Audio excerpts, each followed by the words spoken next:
اندر اس کو اس انداز سے مست کرنے کی ضرورت نہیں ہے، اور یہ بالکل ویسٹڈ انٹرسٹ کے ساتھ چل رہا ہے، بالکل ویسٹڈ انٹرسٹ کے ساتھ چل رہا ہے، کیونکہ اگر ایسی زور سے آئی ہوئی ہے کہ آئین کے اندر امینڈمنٹ لانا ہے تو اس کے اندر تاریخ کا کیا، کچھ دن ڈیبیٹ کر لیا جائے، مسودہ کسی کو نہیں پتا کس انداز سے کیا جا رہا ہے، یہ شخصی تبدیلیاں کبھی چلیں گی نہیں۔ یہ آئین کے اندر یہ تبدیلی بھی ان فیصلوں کی کتاب میں آئیں گے جو جسٹس منیر صاحب سے شروع ہوا تھا اور آج تک مختلف انداز سے چل رہا ہے۔ تو آئین کی پاسداری کرنے والے، آئین کے لیے سب سے بڑا اہتمام اور چوکیداری کرنے والوں کی عدالت میں آیا تھا آج بار ایسوسی ایشن کے پاس، کیونکہ ہم سمجھتے ہیں کہ انہوں نے کرنا ہے، ہماری خاطر کرنا ہے، عوام کی خاطر کرنا ہے۔ اگر عدلیہ کے اندر کوئی تبدیلی لانی ہے تو لوور کورٹس کے اندر جو لاکھوں لوگ پریشان ہیں وہاں سے شروع ہونی تھی۔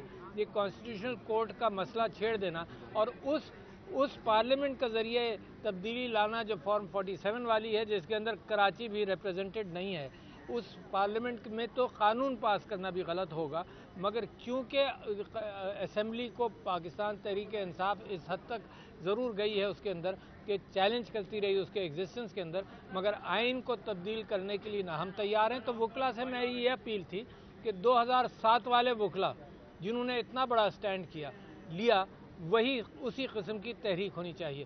جب میں نے سوال کیا اپنے وکلا بھائیوں سے کہ 2007 والا زیادہ مشکل وقت تھا آئین کے لیے یا آج والا، تو ایک متفقہ جواب یہ تھا کہ آج والی تبدیلی جو ہے وہ زیادہ بھاری ہے پاکستان کی قسمت کے حوالے سے۔ تو ہم اسی لیے حاضر ہوئے تھے کہ وکلا بھائیوں سے رابطہ رہتا ہے، مگر ایز این انسٹیٹیوشن ہم ریکویسٹ کرنے آئے تھے کہ اس کے اوپر وہ جو کرنا چاہتے ہیں ہم ان کی مدد کریں گے، وہ لیڈ کریں، keep it non political as far as the وکلا آر کنسرن۔ آئین از نان پولیٹیکل، مگر آئین کے پولیٹیکل اثرات ہیں۔ آئین خراب آئین بن جائے تو اس کے خراب اثرات ہوں گے۔ ہائی کورٹ کے ججز کو یہاں سے وہاں ٹرانسفر کیا جائے، اپوائنٹمنٹ پرائم منسٹر صاحب کریں، تو جس طرح سے پی آئی اے میں اور اسٹیل مل میں اپوائنٹمنٹ ہو کر ستیہ ناش ہو گیا، اپوائنٹمنٹ کر کے اسی طرح سے جوڈیشری کو بھی اسی ڈھب پر لے جانا چاہتے ہیں۔ جناب علی، آپ کا کوئی سوال ہو؟ میں بار ایسوسی ایشن کے لوگوں سے کہتا ہوں اگر یہ کچھ فل ان کرنا چاہیں تو ضرور۔ وہاب بلوچ صاحب ہیں، ہمارے وہاب بلوچ صاحب ہیں، پی ٹی آئی کی آئی لیف سندھ کے صدر ہیں۔ بتائیے سر۔ رحمان میسر صاحب ہیں، ہمارے زاہد محسود صاحب ہیں، ان سب ظہور محسود صاحب ہیں، یہ سب حضرات جو ہیں اس وقت جد و جہد کرنے کے لیے تیار ہیں، اور انشاءاللہ وکلا جو ہیں پاکستان تحریک انصاف کی جس شہر میں بھی پروٹیسٹ ہوگی بھرپور ساتھ دے رہے ہیں۔ ہم اس پوری کمیونٹی کو مشکور ہیں۔ صدر صاحب یہ فرمائیے گا کہ کیا آئین میں ترمیم کرنا، قانون سازی کرنا پارلیمنٹ کا حق نہیں ہے؟ دوسرا سوال، آپ نے کہا کہ وکلا بار کے عہدیدار جو آپ نے کہا کہ یہ آئین کے چوکیدار ہیں، ایک اور ادارے کے چوکیداروں کو یا ملک کے چوکیداروں کو آپ لوگوں نے پہلے جانور کہنا شروع کر دیا تھا، کہیں یہ تو نہ ہو کہ وکلا آپ کے کہنے پہ باہر نہ نکلیں تو کل یہ بھی جانور بن جائیں؟ غیر موضوع سا سوال ہے، مگر میں سمجھتا ہوں کہ پارلیمنٹ کو حق ہے کہ قانون پاس کرے۔ بالکل ایسا ہی حق ہے قانون کا کہ جی آپ دانت کی تکلیف ہو، میں کہوں میرے ڈرائیور سے علاج کرا دو، آپ کرا لیں گے کیونکہ میں نے کہہ دیا۔ ایسا نہیں ہو سکتا میرے بھائی، ہے نا؟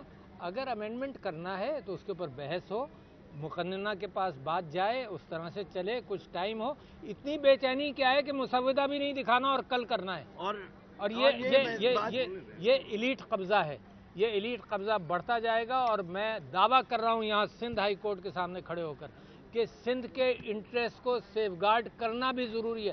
چھوٹے پراونسز انصاف کی بنیاد پر برابری محسوس کرتے ہیں، اگر انصاف آپ ان سے ہٹا لیں تو، اور ساتھ ساتھ یہ کہ ہارس ٹریڈنگ والا جو امینڈمنٹ پاس ہوا ہے وہ بھی اس کی اتنی سخت ضرورت تھی کہ 2 سال سے پینڈنگ تھا، نہیں پاس ہوا، ابھی اچانک جلدی سے بلا کر پاس کر دیا۔